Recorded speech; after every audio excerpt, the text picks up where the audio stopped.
काही संघटना खूप दुरुपयोग करतात, काहीतरी त्याचं वेगळ्यानं करतात. माझी वॉर्निंग आहे तुम्हाला सगळ्यांना, कोण असं करत ध्यानात मनात डोक्यात असेल तर ते पहिलं करा. जर ह्या माझ्या माता बहिणीचं, माझ्या कामगार बंधूंचं जर टाळूचं तूप खायचा कोणी प्रयत्न केला तर मी त्याला तुरुंगात टाकल्याशिवाय सोडणार नाही. त्यांचा मार्ग त्यांना, आपण सेवा करत असाल तर प्रामाणिक सेवा करा, त्याबद्दल माझं दुमत नाही, आम्ही जाहीर सत्कार करू. पण त्यांच्या टोळीचं तूप खायचा जर आपण प्रयत्न केला तर ते मला चालणार नाही. मी आज वॉर्निंग करणार आहे.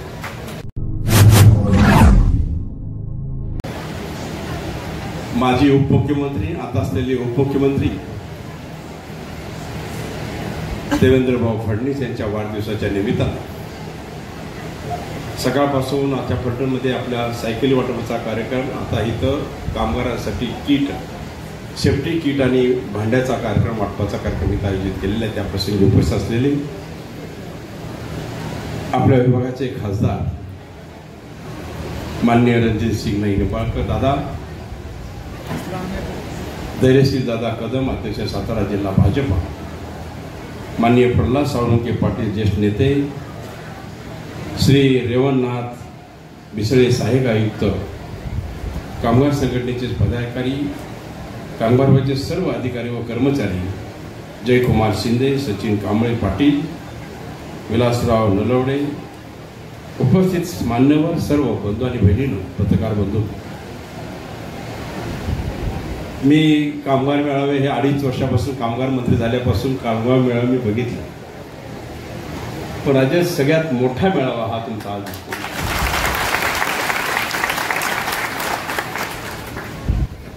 100, 200, 500, 700, 800, 1000 पर्यंत मेळावे झालेले, पण एवढा सिस्टमॅटिक कुठं दंगा नाही, काय नाही, सगळ्यांच्या नोंदणी झाल्या, सगळं झालं. एवढ्या माझ्या माता बहिणी इथं आलेल्या, सगळे इथे माझे सगळे बंधू आले, सगळे कामगार आले, त्यांना एक सिस्टमॅटिक सगळं मिळणार आहे ह्या आशेनं. त्याचं काय काय ठिकाणी गोंधळ धरून मारामारी होऊन सगळं झालं बघा, पण इथं नाही, तुम्ही खूप सिस्टमॅटिक केलं. मी माझी ओळख करून देताना मी निश्चित सांगेन आपल्याला की एक तासगाव तालुक्यातल्या खेडेगावात जन्मालेला एक कार्यकर्ता, एक मुलगा, वडील गटे कामगार करायचे मुंबईला, आणि गटे कामगारांना आमचा उदरनिर्वाह व्हायचा. पण तिथून प्राथमिक शिक्षण जिल्हा परिषदला, परत माध्यमिक शिक्षण भारतीला, आणि उच्च शिक्षण माझं मुंबईला झालं. परिस्थिती खूप खराब होती, वसतिगृहात सगळं जीवन वसतिगृहात गेलं. 2 भाकरी आणि खरडा घरून यायची ऐपतही नव्हती, कारण आई वडील 100 रुपये रोज काम करत होते. मुंबईला गेल्यानंतर मुंबईलाही कॉलेज असं शिकलो, वसतिगृहात शिकलो, हालत झाली. इंजिनिअरिंगला असताना 3ऱ्या सेमिस्टरला पैसे भरायला नाहीत म्हणून मला कॉलेजमधून काढलं, आणि वेल्डरचे अप्रेंटिस माझगाव डॉक लिमिटेडमध्ये वेल्डरचे अप्रेंटिस 78 साली चालू केले. सांगायचा उद्देश हाच आहे, एका माझगाव डॉकचा कामगार आमदार झाला, आमदाराचा कामगार मंत्री झाला, आणि कामगार मंत्र्याचा पालक मंत्री सांगली जिल्ह्याचा झाला, हे मला सांगायचं. आणि वरिष्ठांनी देवेंद्र भाऊनी म्हणा, अमित शाह साहेबांनी हेच ओळखले, ह्यो कामगार होता, कामगाराची युनियन चालवता, ह्याला कामगार मंत्री देऊन टाका, आणि कामगार मंत्री मला मिळालं. पण निश्चितच कामगाराची व्यथा काय असते हे मला माहिती, तुम्ही भोगलं होतं. 10-12 वर्ष मी भोगले. 10 तारखेला पगार व्हायचा, 10 तारखेच्या पगारामध्ये आम्ही प्लेटवरती मांडायचं, दिवसाला एवढा पगार, गुन्हेले एवढे दिवस, एवढं ओव्हरटाईम, एवढा पगार झाला. आता एवढ्या पगारामध्ये सगळं डाळ, तेल, मीठ, बाकी शाळेच्या पोरांचं कपडे, लत्ता, भाडं गाडं, हे सगळं मांडलं तर हातात काय राहायचं नाही, काहीच राहायचं नाही. म्हणजे हौशाला कोणा बायका पोरांना फिरायला यायचं म्हटलं तर तो विशेष नाही. अशा परिस्थितीमध्ये काही दिवस गेले आपले, आणि कामगारांचे दिवस असे जातात. ह्या माध्यमातून मी शपथ खाल्ली, मी कामगार मंत्री असतो तर मी कामगारासाठी काय ते करेल, हा उद्देश मी धरला. 2.5 वर्ष मला मिळाले. 2.5 वर्षामध्ये आम्ही किट चालू केलं, सेफ्टी किट द्यायचं की कामगार उंचावर काम करतो, सगळं करतो, त्याला सेफ्टी पाहिजे, तो पडला नाही पाहिजे, त्याला संरक्षण पाहिजे. त्या पीटीमध्ये सेफ्टी बेल्ट आहे, जॅकेट आहे, बूट आहे, परत गॉगल आहे, हेल्मेट आहे, एक टिफिनचा बॉक्स आहे, बॅटरी आहे, एवढं सामान, हँडलोज आहे, एवढं सामान त्यामध्ये आहे. पण ते सामान घरी ठेवायसाठी ठेवलेलं नाही आहे.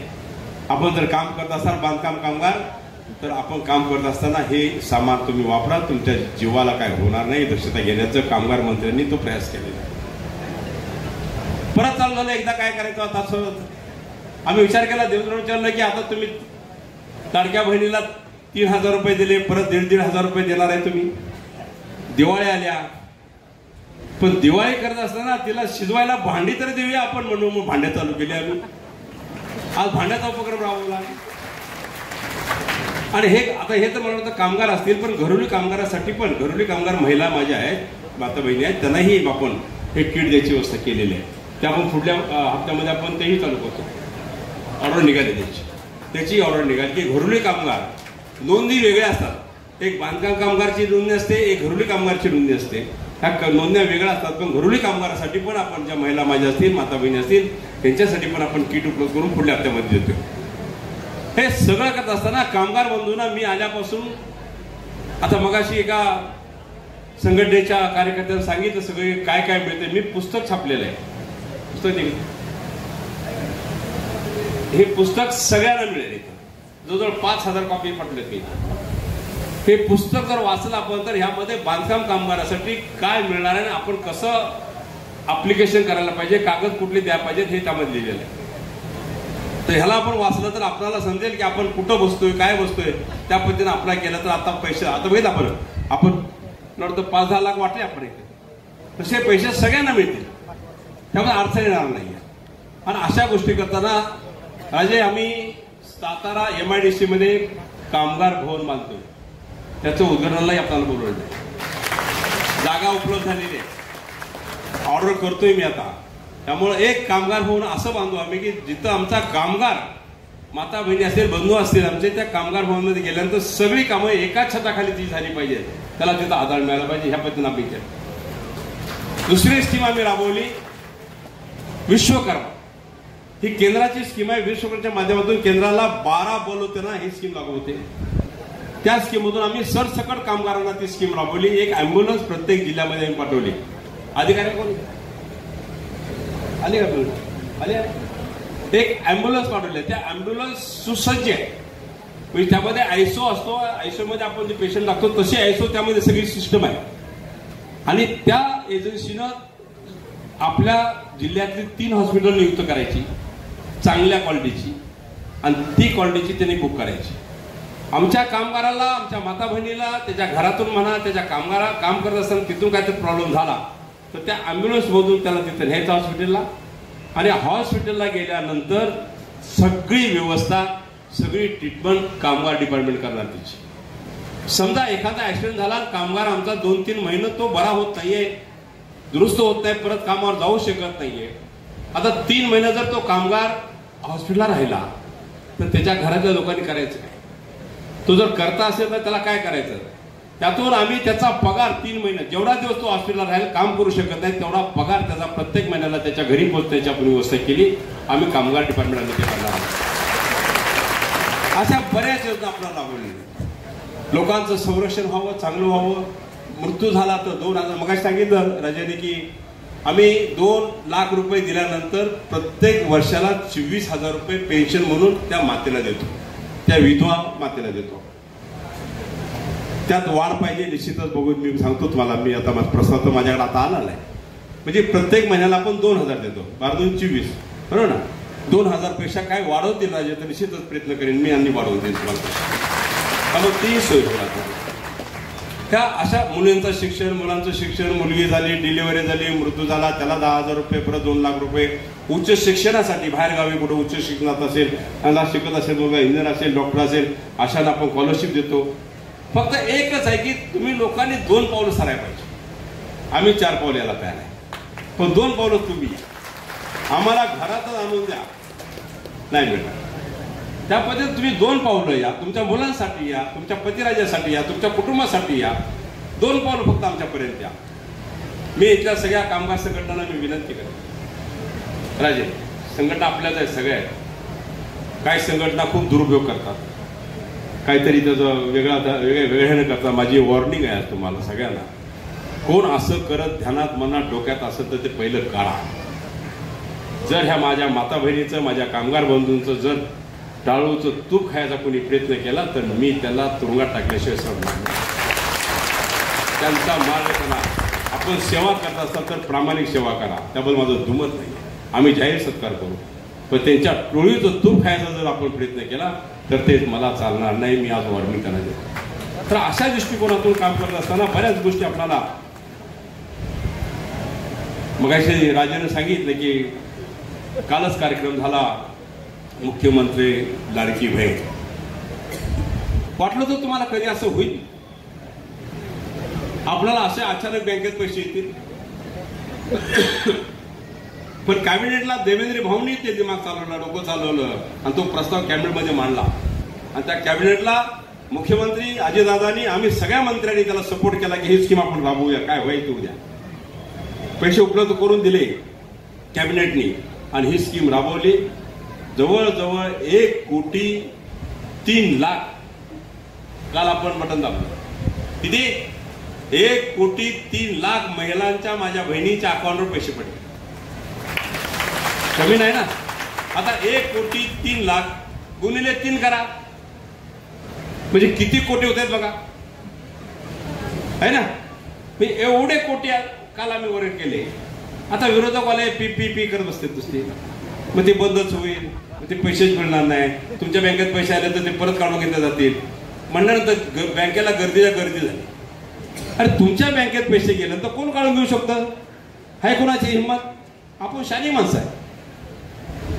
ती स्कीम आता बंदच होणार आहे, विधानसभेच्या माध्यमातून ठेवलेली आहे. आमची नीत तशी नाही आहे. मी तुम्हाला आज सांगतो, मगाशी मी सायकल वाटपाच्या कार्यक्रमामध्ये सांगितलं, लहान मुली होत्या सगळ्या, त्यांनाही सांगितलं मुलींनो तुम्ही काळजी करू नका, मोठ्या बहिणीला मिळालं, छोट्या बहिणीला तुम्ही मोठं झाल्यानंतर तुम्हालाही मिळेल, तोपर्यंत ही स्कीम मी चालू ठेवेन, एवढं मी त्यांना आश्वासन दिलं. स्कीम बंद कधी होणार? आता हे सगळं तुमच्या हातात आहे. उद्या तुम्ही काय तर उलट सुलट केलं तर, कोण तर आलं तर ते स्कीम बंद करणार, आम्ही आलो तर चालू ठेवणार. मग आम्ही पाहिजे का नाही?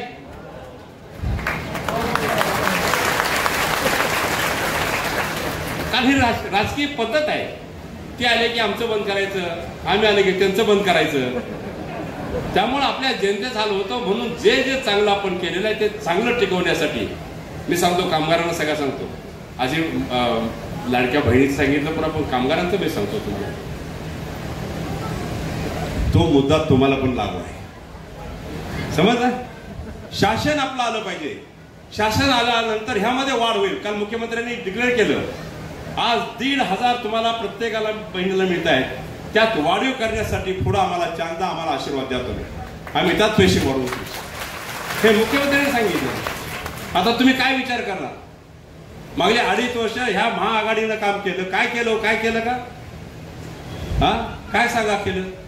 पण ह्या 2.5 वर्षामध्ये महायुती सरकारनं जेवढं जनतेसाठी, गोरगरिबांसाठी, कामगारांसाठी, बहिणींसाठी, सगळ्यांसाठी काय करायचं तेवढा मुद्दा आपण मांडला गेला. मग आता बहिणीचं, मग भावाचं काय? ते तर म्हणला मग मेहुण्याचं काय? भावांना एकच सांगतो तुम्हाला, आम्ही 7 HP 7.5 HP बिल तुम्हाला माफ केलं. 6,000 मिळतात केंद्राचे, 6,000 महाराष्ट्राचे, ते तर मिळतात तुम्हाला, बरोबर ना? काल आम्ही विषय मोठा होता, जे कलाकार मानधन होतं ते आम्ही केलं, ते 2,000 होतं ते 5,000 केलं. काल आमच्या त्या खात्यावर त्यांच्या वर्ग बघू ते अशा गोष्टी केल्या ना आपण. पण जर अशा गोष्टी होत असतील आणि जर हे होत असतील, आता हे जवळजवळ मला वाटतं तुम्हाला जे राज्याचे 7.5 HP जे मीटर आपण माफ केलं, तुम्हाला लाईट माफ केली, तर ते आताच नाही आहे, त्या जी आर मध्ये मेन्शन केले 2024 ते 2029 इथपर्यंत तुम्हाला माफ आहे. तर जी आर बदलणार आम्ही बदलणार नाही, तर दुसरी कोण तर आली चुकून भागून तर ते जी आर बदलतील. मग काय करायचं आपण? अधिकार त्यांचा होतोय, तो अधिकार त्यांना तुम्ही देऊ नका. ह्या स्कीम ह्याच्यापेक्षा चांगल्या स्कीम आपण त्याची व्यवस्था करू. मग काल एकाने विचारलं, भाऊ मला ते मग माझ्या 20च्याच मोटर आहेत, मग त्याला कसं काय माफ होणार आहे? हे 7.5ला माफ आहे ना, तुझी 20ची मोटर आहे. म्हणून असं कर, 7-7च्या 3 टाक. आणि क्लेम कर. कोण विचार तुला मग? असं डोकं चालव ना मग. विशेष घेऊन बसू नको ना. आणि पाटात पाणी पूर्ण एका संग सोड, जाऊ दे.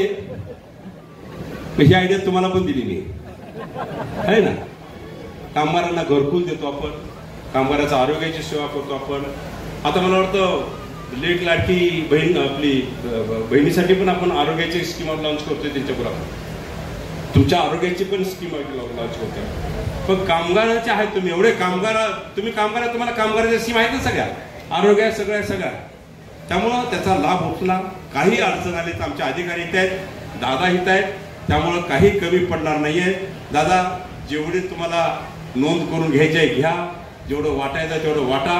कमी पडलं तर निश्चित तुम्हाला भांडी आणि किट द्यायची व्यवस्था मी करेन. कालच तुम्ही सही केलेली आहे. 10 लाख अजून भांड्याची किट आम्ही ऑर्डर केलेली आहेत. त्यामुळे महाराष्ट्रामध्ये एक कामगार डिपार्टमेंट काय असतं हे जनतेला आत्ता समजलं. बरोबर आहे, आता समजलं. कामगार डिपार्टमेंट काय करू शकतं, मंत्रालय काय करू शकतं हे आता सगळ्यांना समजलं. माता बहिणींना समजलं, विद्यार्थ्यांना समजलं, ज्येष्ठ नागरिकांना समजलं, सगळ्यांना ते समजलं. पण निश्चितच आपण हा जो सोहळा चालू केलेला आहे, स्कीम चालू केलेली आहे, त्या शेवटपर्यंत आपण पोचायचं आहे, अंत्योदयपर्यंत पोचायचं आहे. शेवटच्या कार्यकर्त्याबरोबर, शेवटच्या बहिणीबरोबर, शेवटच्या शेतकऱ्याबरोबर पोचायचं आहे. एवढीच आपल्याला विनंती करतो. दादा आज धन्यवाद देतो, तुम्हाला आभार मानतो तुमचे. की असं डोळे भरून असे कार्यक्रम तुम्ही झाले आज, आणि त्या कार्यक्रमाला मला तुम्ही बोलवलं. त्यामुळे कामगार मंत्री म्हणून, आणि कामगार हाय कोण? कामगार हा कलाकार आहे मोठा. हे जे शेड बांधलं, कुणी बांधलं? मालकानं बांधलं का? सुरेश खाडेनंतर बांधलंच नाही, दादाने बांधलेलं नाही. हे कुणी बांधलं शेड? कामगारांनी बांधलं ना. म्हणून थोर साहित्यिक म्हणून गेले अण्णाभाऊ साठे, पृथ्वी शेष नाकाच्या डोक्यावर नाही आहे, ही पृथ्वी कामगाराच्या तळहातात, असे साहित्यिक म्हणून. बरोबर ना? त्यांनी म्हणून गेलं. आज तुम्ही सगळे कलाकार आहात, जग उभा करायसाठी तुम्ही उभा आहात. तुझ्याशिवाय काही घडत नाहीये. पैसा आमच्याकडे किती असू द्या, तुमचा हात लागला तरच ते घडणार आहे, ते घडणार नाहीये. त्यामुळे तुमचं अभिनंदन करतो, तुम्हाला धन्यवाद देतो, आणि रक्षाबंधनच्या सगळ्यांच्या शुभेच्छा देतो आणि थांबतो. जय हिंद, जय महाराष्ट्र.